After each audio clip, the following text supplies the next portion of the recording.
আসসালামু আলাইকুম। অষ্টম শ্রেণীর সুপ্রিয় শিক্ষার্থীবৃন্দ, তোমরা সবাই কেমন আছো? আশা করি সবাই খুব ভালো আছো এবং সুস্থ আছো। আজকের ক্লাসে আমরা পড়ব ইউনিট 1 এর লেসন 2। লেসন 2 তে আছে নকশি কাঁথা।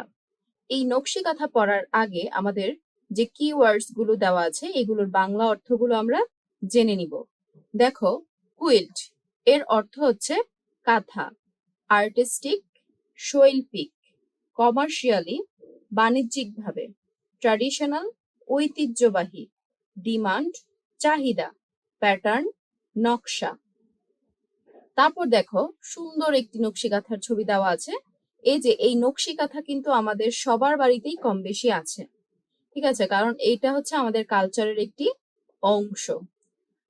ঠিক আছে, তারপরে বলছে যে look at the picture and the questions. এই পিকচারটার দিকে তাকাও এবং এই কোয়েশ্চেন্স এর এগুলোর দিকে তাকাও। দেন আস্ক, তারপর জিজ্ঞাসা করো অ্যান্ড আনসার দ্য কোয়েশ্চেন্স, এবং এই প্রশ্নগুলোর আনসার দাও। কার সাথে? উইথ ইয়োর পার্টনার, তোমার যে সাথী থাকবে মানে সহপাঠী থাকবে তার সাথে। তো প্রথম প্রশ্ন কি? What do you see in the picture? তুমি এই ছবিতে কি দেখতে পাচ্ছ? What is it called? এটিকে কি বলা হয়?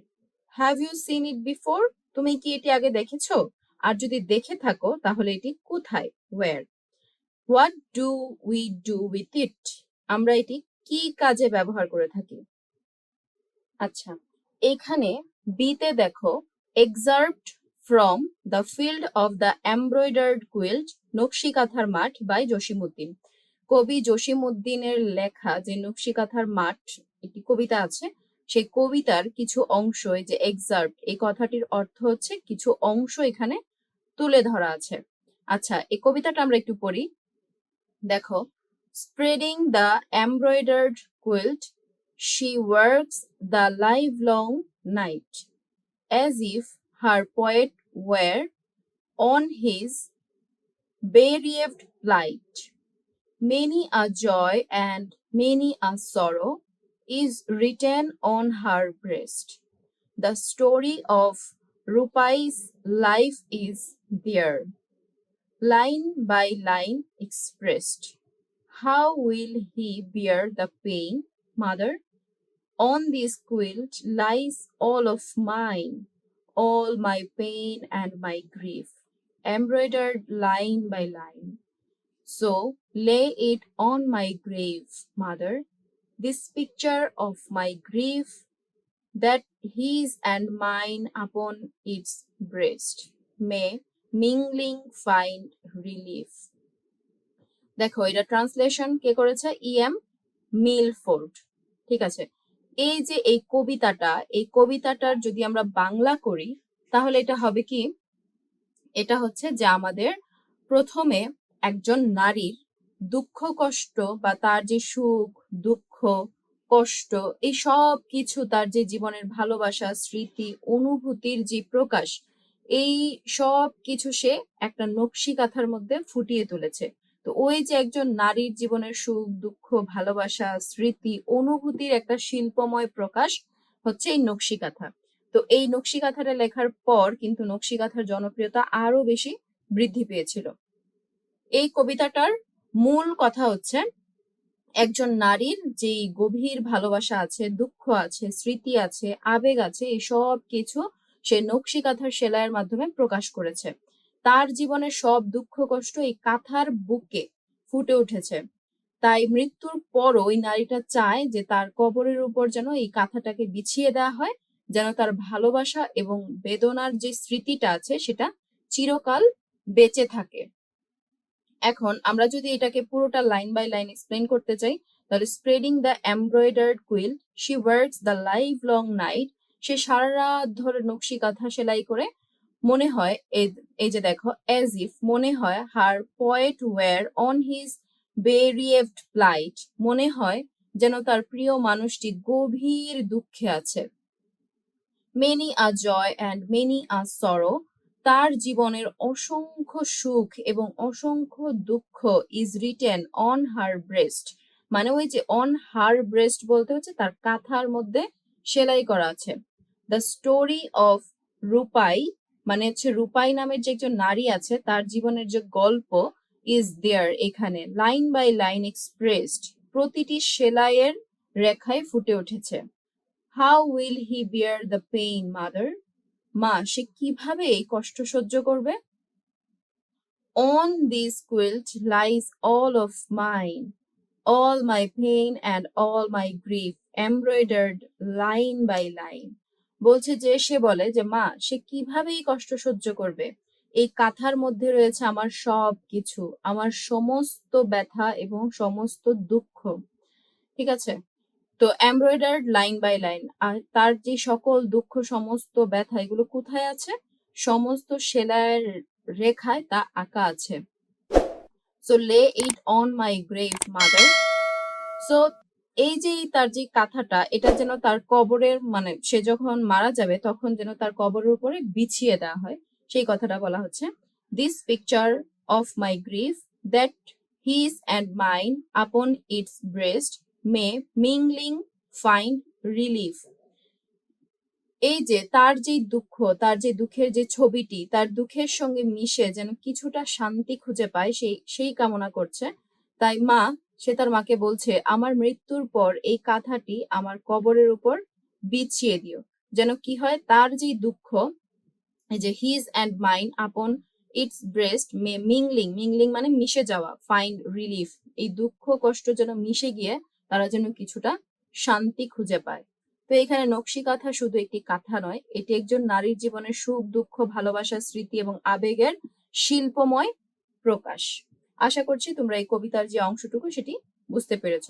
এখন আমরা চলে যাব আমাদের টেক্সটে। দেখো, নকশি কাঁথা is a kind of embroidered quilt. ঠিক আছে, নকশি কাঁথা হচ্ছে এক ধরনের নকশা করা কাঁথা। এমব্রয়ডার্ড কুইল্ট মানে হচ্ছে নকশা করা কাঁথা। The name was taken from the Bangla word নকশা which means artistic pattern. এই যে নকশি এই নামটা নেওয়া হয়েছে বাংলা শব্দ নকশা থেকে, বাংলা শব্দ নকশা থেকে, যার মানে হচ্ছে আর্টিস্টিক প্যাটার্ন মানে শৈল্পিক নকশা। It is a kind of traditional craft and is said to be indigenous to Bangladesh and West Bengal in India. এটি হচ্ছে একটি ঐতিহ্যবাহী হস্তশিল্প, ট্রেডিশনাল ক্রাফট। ঠিক আছে, এটা হচ্ছে আমাদের একটি ঐতিহ্যবাহী হস্তশিল্প মানে হাত দিয়ে তৈরি করা হয়। তোমরা নিশ্চয়ই কাঁথা সেলাই করা দেখেছো, তো এটা হাত দিয়ে করা হয় সুই সুতা দিয়ে। and is said to be indigenous to Bangladesh and West Bengal in India, এবং এটি কি নিজস্ব শিল্প হিসেবে, এই যে ইন্ডিজেনাস মানে হচ্ছে নিজস্ব শিল্প, এটাকে বলা হয় নিজস্ব শিল্প কোন দেশের, বাংলাদেশ এবং ইন্ডিয়ার যে পশ্চিমবঙ্গ আছে সেখানকার নিজস্ব শিল্প হিসেবে এটি পরিচিত। তারপরে দেখো, the art has been practised in rural Bangladesh for centuries. এই যে কাঁথা সেলাই করার যেই ধারাবাহিকতাটা এটা কিন্তু আমাদের গ্রাম বাংলায় বছরের পর বছর চলে আসছে। তো এটার কথাই বলা হচ্ছে the art has been practised in rural Bangladesh for centuries, শত শত বছর ধরে বাংলাদেশের গ্রামাঞ্চলে এই শিল্পের চর্চা হয়ে আসছে, প্র্যাকটিসড হয়ে আসছে। কোথায়? রুরাল বাংলাদেশ মানে গ্রামীণ বাংলাদেশে। তারপর দেখো, the name nakshi kantha became popular after the poet Jasimuddin's poem নকশি কাঁথার মাঠ ওয়াজ পাবলিশড ইন 1929। এই যে নকশি কাঁথাটা এই নামটা পপুলার হয়েছে কখন? যখন কবি জসিমউদ্দিনের কবিতা নকশি কাঁথার মাঠ, যেটা আমরা উপরে পড়ে এসেছি বিতে, এই যে নকশি কাঁথার মাঠ এটা পাবলিশড হয়েছিল কত সালে? 1929 সালে। 1929 সালে যখন কবি জসিমউদ্দিনের কবিতা নকশি কাঁথার মাঠ প্রকাশিত হয় তারপর থেকেই নকশি কাঁথা নামটা জনপ্রিয় হয়ে যায়। Traditional kanthas are made for family use. এই যে ঐতিহ্যবাহী কাঁথাগুলো রয়েছে এগুলো তৈরি করা হয় কেন? পরিবারে ব্যবহার করার জন্য, ফর ফ্যামিলি ইউজ। এগুলো হচ্ছে সাধারণত পরিবারের ব্যবহারের জন্য তৈরি করা হয়।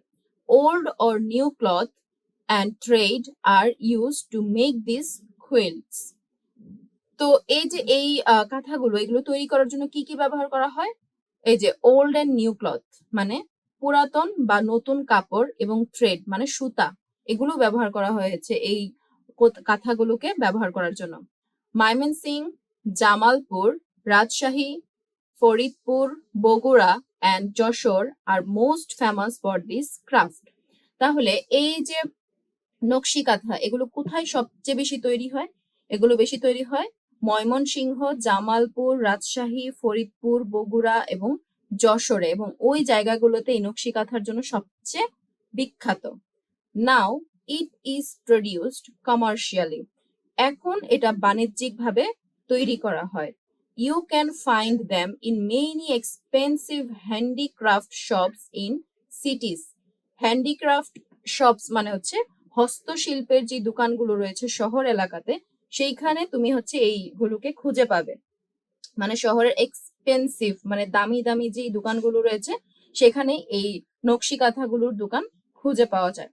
তো the quilts are now in great demand because of the colorful patterns and designs embroidered on them. এই যে কাঁথাগুলো, এগুলো হচ্ছে এগুলোর অনেক চাহিদা। কি কারণে চাহিদা এগুলোর? Because of the colourful patterns, এগুলোর যে রঙিন নকশা এবং ডিজাইনস এমব্রয়ডার্ড অন দেম, এগুলোর যে সুন্দর কারুকাজ, এই কারণে বর্তমানে এগুলোর চাহিদা অনেক বেশি। তোমরা নিশ্চয়ই আড়ং ব্র্যান্ড চিনো, তো আড়ং এ যদি যাও সেখানেও তোমরা কিন্তু দেখতে পারবে এই যে নকশি কাঁথার যে ডিজাইন গুলো রয়েছে এইগুলোর কিন্তু প্রচুর ডিমান্ড এবং অনেক দাম। তারপরে কিন্তু মানুষ এগুলো কিনছে এবং এগুলোর প্রতি মানুষ এখন বেশি ঝুঁকছে। তার মানে আমরা বুঝতে পারছি কি, গ্রামীণ যে শিল্প নকশি কাঁথা, এটা কিন্তু এখন আর গ্রামের মধ্যে সীমাবদ্ধ নেই, এটি হচ্ছে পৃথিবীব্যাপী এখন মানে বাণিজ্যিক ভাবে উৎপাদন হচ্ছে, কারণ এটার চাহিদা এখন অনেক বেশি। কি কারণে এটার চাহিদা বেশি? এটার যে কালারফুল প্যাটার্নস এবং ডিজাইনস আছে তার জন্য এটার চাহিদা এখন বিশ্বব্যাপী। ঠিক আছে, এখন আমাদের মূল টেক্সট পড়া শেষ।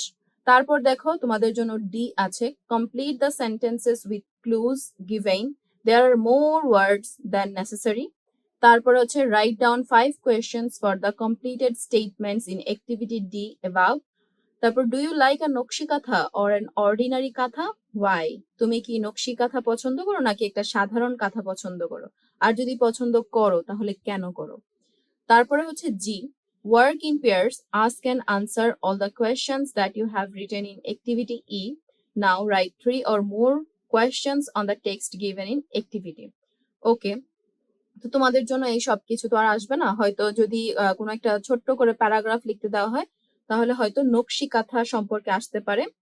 আর এখান থেকে যে তোমাদের জন্য কমপ্লিট দ্য সেন্টেন্স মানে হচ্ছে যে গ্যাপ ফিলিং গুলো দেওয়া আছে এগুলো থেকে প্রশ্ন হতে পারে। আর এই টেক্সটটা তোমরা খুব মনোযোগ দিয়ে পড়বে, এটা তোমাদের জন্য খুবই গুরুত্বপূর্ণ। আর তোমাদের জন্য হচ্ছে পিডিএফ আকারে ডেসক্রিপশন বক্সে সবকিছুর আনসার সুন্দর মতো করে দিয়ে দেওয়া হবে ভোকাবুলারি সহ, তোমরা সেটি একটু চেক করে নিবে। আজকের ক্লাস এই পর্যন্তই, তোমাদের সাথে দেখা হবে পরবর্তী ক্লাসে। সেই পর্যন্ত তোমরা সবাই খুব ভালো থাকবে এবং সুস্থ থাকবে। আসসালামু আলাইকুম।